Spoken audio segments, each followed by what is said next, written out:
നമസ്കാരം. നാളെ ജൂൺ മാസം 14-ാം തീയതിയാണ്, ഞായറാഴ്ച ദിവസം.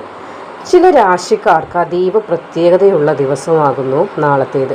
ഗ്രഹനിലകൾ നൽകുന്ന സൂചനകൾ പ്രകാരം ചിലർക്ക് കർമ്മമേഖലയിൽ വലിയ മുന്നേറ്റം, ധനലാഭം, മറ്റു ചിലർക്കാകട്ടെ പ്രണയത്തിലും കുടുംബജീവിതത്തിലും സന്തോഷ വാർത്തകൾ ലഭിക്കാൻ സാധ്യതയുള്ള ഒരു ദിവസവുമാകുന്നു നാളത്തേത്.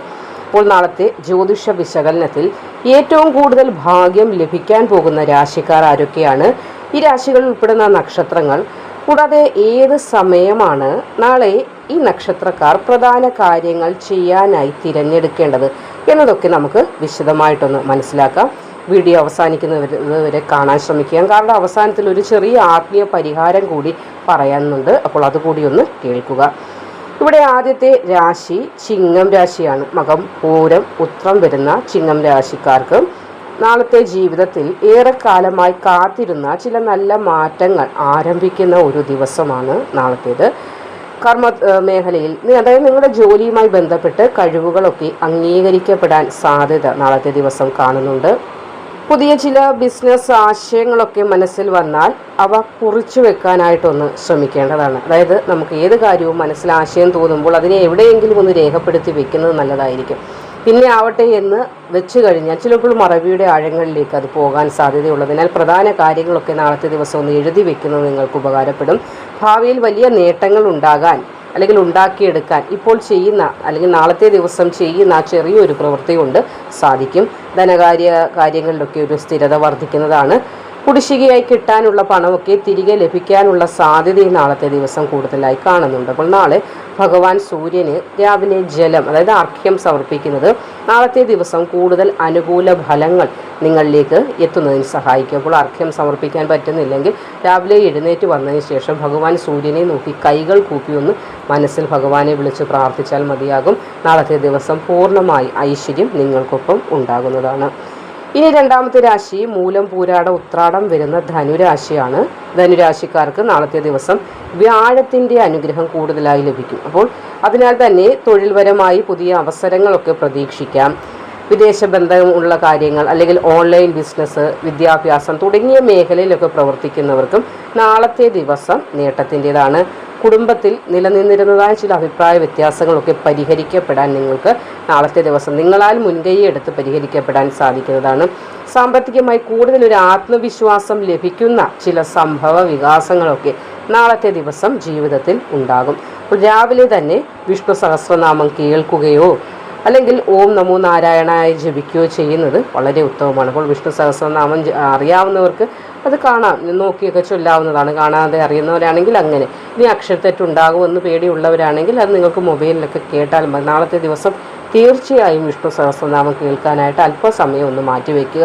ഇനി അത് പറ്റുന്നില്ല, എനിക്ക് അതല്ല വേണ്ടത്, ലളിതമായി എനിക്ക് സ്വയമേവ തന്നെ ചൊല്ലേണ്ടതാണ് എന്നാണ് ആഗ്രഹമെങ്കിൽ ഓം നമോ നാരായണായ ഒരു 108 ഒരു രാവിലെ എഴുന്നേറ്റ് മുഖമൊക്കെ ഒന്ന് കഴുകി വന്നതിന് ശേഷം ജപിക്കുക. അതിലേക്ക് കുളിയൊക്കെ കഴിഞ്ഞിട്ട് വന്ന് പൂജാമുറിയിലിരുന്നും ജപിക്കുക. ഏതായാലും നാളത്തെ ദിവസം ഇത് മുടങ്ങാതെ മറക്കാതെ ചെയ്യാനായിട്ടൊന്ന് ശ്രമിക്കുക.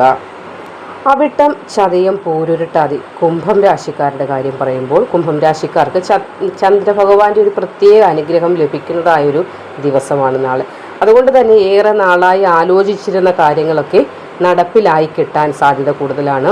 കൂടാതെ പുതിയ പദ്ധതികൾ ആരംഭിക്കാനും അതേപോലെ തന്നെ സാമ്പത്തിക തീരുമാനങ്ങൾ എന്തെങ്കിലും എടുക്കുന്നുണ്ടെങ്കിൽ അതിനും അനുയോജ്യമായ ദിവസം തന്നെ. സുഹൃത്തുക്കളിലൂടെയോ ബന്ധുക്കളിലൂടെയോ അപ്രതീക്ഷിത സഹായങ്ങളൊക്കെ ലഭിക്കാനും സാധ്യത കാണുന്നുണ്ട്. ചിലർക്കാകട്ടെ പുതിയ വരുമാന മാർഗങ്ങളും തുറക്കപ്പെടാനുള്ള സാധ്യത നാളത്തെ ദിവസം കൂടുതലാണ്. നിങ്ങൾ നാളെ ശിവക്ഷേത്ര ദർശനം നടത്തുകയും ഒരു നെയ്വിളക്ക് സമർപ്പിക്കുകയും ചെയ്യുന്നത് ഐശ്വര്യം വർദ്ധിക്കുന്നതിന് സഹായിക്കുന്നതാണ്.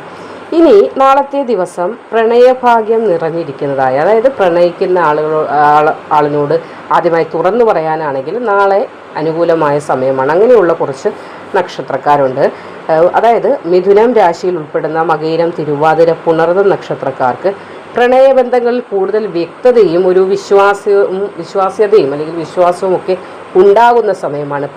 പ്രണയിക്കുന്ന ആളോട് തുറന്നു പറയാൻ ഒക്കെ അനുകൂലമായ ഒരു ദിവസമാണ്. മനസ്സിലുള്ള കാര്യങ്ങൾ തുറന്നു പറയാൻ നാളെ മടി കാണിക്കാതിരിക്കുക. ചിലപ്പോൾ ഇതുപോലൊരു അവസരം എനിക്ക് കിട്ടിയെന്ന് വരില്ല. ദീർഘകാലമായി ചില നിലനിന്നിരുന്നതായ തെറ്റിദ്ധാരണകൾ മാറാൻ പോലും നാളത്തെ ദിവസം നിങ്ങൾക്ക് അനുകൂലമായി മാറുന്നുണ്ട്. അപ്പോൾ പ്രണയിക്കുന്ന ആളോടാകാം, അല്ലെങ്കിൽ സുഹൃത്തിനോടാകാം, ഏതെങ്കിലും വിധത്തിൽ തെറ്റിദ്ധാരണയോടുകൂടി അകന്നു കഴിയുന്നവരാണെങ്കിലും ആ തെറ്റിദ്ധാരണകളെ മാറ്റാനായി നാളത്തെ ദിവസം നിങ്ങൾക്കൊരു വാക്ചാതുര്യം, അല്ലെങ്കിൽ വാക്കിനൊരു ഒരു സംസാര ശൈലിയിലൊക്കെ വളരെയധികം ഒരു അനുഗ്രഹം വരുന്ന ദിവസമാണ്. അതുകൊണ്ടാണ് നാളത്തെ ദിവസം പ്രണയിക്കുന്നവർക്കാണെങ്കിലും, അല്ലെങ്കിൽ എന്തെങ്കിലും തരത്തിൽ ബന്ധങ്ങൾക്കിടയിൽ വിള്ളലുകൾ ഉണ്ടായിട്ടുണ്ടെങ്കിൽ അതൊക്കെ പറഞ്ഞ് തീർപ്പാക്കാനും നാളത്തെ ദിവസം അനുയോജ്യമാണ് എന്ന് പറയാൻ കാരണം. അടുത്തത് തുലാം രാശിയാണ്. ചിത്തിര, ചോതി, വിശാഖം വരുന്ന തുലാം രാശിക്കാർക്ക് പങ്കാളിയുമായിട്ടുള്ള ബന്ധം കൂടുതൽ ശക്തമാകുന്ന ദിവസമാണ്. വിവാഹം ആലോചിക്കുന്നവരാണെങ്കിൽ നാളെ അനുകൂലമായ വാർത്തകൾ ലഭിക്കുവാനുള്ള ഒരു സാധ്യത കാണുന്നുണ്ട്. ഇനി വിവാഹ ആലോചന നടന്നുകൊണ്ടിരിക്കുന്നു. രണ്ട് കൂട്ടരുടെ ഇടയിൽ എന്തെങ്കിലും ഇതേനെയുള്ള പ്രശ്നങ്ങൾ ഉണ്ടായിട്ടുണ്ടെങ്കിൽ പോലും ആ പ്രശ്നങ്ങളൊക്കെ പരിഹരിച്ച് വീണ്ടും രമ്യതയിലായി വിവാഹത്തിലേക്ക് എത്താനുള്ള ഒരു ഭാഗ്യവും നാളത്തെ ദിവസം, അതായത് ശുഭ വാർത്താശ്രവണ യോഗം നാളത്തെ ദിവസം കാണുന്നുണ്ട്. കുടുംബത്തിൻ്റെ പിന്തുണയും പൂർണ്ണമായി നിങ്ങൾക്ക് ലഭിക്കുന്ന ഒരു ദിവസമാണ്. നാളെ വൈകുന്നേരം വീട്ടിലൊരു നെയ്വിളക്ക് തെളിയിച്ച് മഹാലക്ഷ്മി നാമജപം നടത്തുന്നതൊക്കെ വളരെ ശ്രേഷ്ഠമായ ഫലങ്ങൾ തുടർന്നും നിങ്ങളുടെ ജീവിതത്തിലേക്ക് ലഭിക്കുന്നതിന് സഹായകമാകുന്നതാണ്. നാളെ ജൂൺ മാസം 14-ാം തീയതിയാണ്. അപ്പോൾ നാളത്തെ ദിവസം ഏറ്റവും ശക്തമായ സമയം കൂടി ഒന്ന് മനസ്സിലാക്കേണ്ടതുണ്ട്. അതായത് അഭിജിത്ത് മുഹൂർത്തം വരുന്നത് രാവിലെ 11 മണി കഴിഞ്ഞ് 54 മിനിറ്റ് മുതൽ 12 മണി തുടങ്ങി 48 മിനിറ്റ് വരെയാണ്. അപ്പോൾ ആ ഒരു സമയം പുതിയ ബിസിനസ്, ഏതെങ്കിലും കരാറുകൾ, നിക്ഷേപങ്ങൾ, അതേപോലെ പ്രധാന തീരുമാനങ്ങൾ എന്നിവയൊക്കെ എടുക്കുന്നതിനായി ഏറ്റവും അനുയോജ്യമായ സമയമാണ്. ഇനി അമൃതകാലം തുടങ്ങുന്നത് രാവിലെ 8 മണി കഴിഞ്ഞ് 15 മിനിറ്റ് മുതൽ 9 മണി തുടങ്ങി 50 മിനിറ്റ് വരെയാണ്. അപ്പോൾ ഈ ഒരു സമയവും പുതിയ കാര്യങ്ങളൊക്കെ തുടങ്ങുന്നതിന് ഉത്തമമാണ്. കാരണം എന്തെന്നാൽ പുതിയ കാര്യങ്ങളൊക്കെ തടസ്സമില്ലാതെ പൂർത്തിയാക്കാനായി ഈ ഒരു സമയം വളരെയധികം അനുയോജ്യമാണ്. ഇനി വൈകുന്നേരം 5 മണി കഴിഞ്ഞ് 22 മിനിറ്റ് മുതൽ 7 മണി 5 മിനിറ്റ് വരെയുള്ള സമയത്താണ് പുതിയ ഒരു കാര്യങ്ങളും നിങ്ങൾ തുടങ്ങാൻ പാടില്ലാത്തതായ ഒരു സമയമെന്ന് പറയുന്നത്.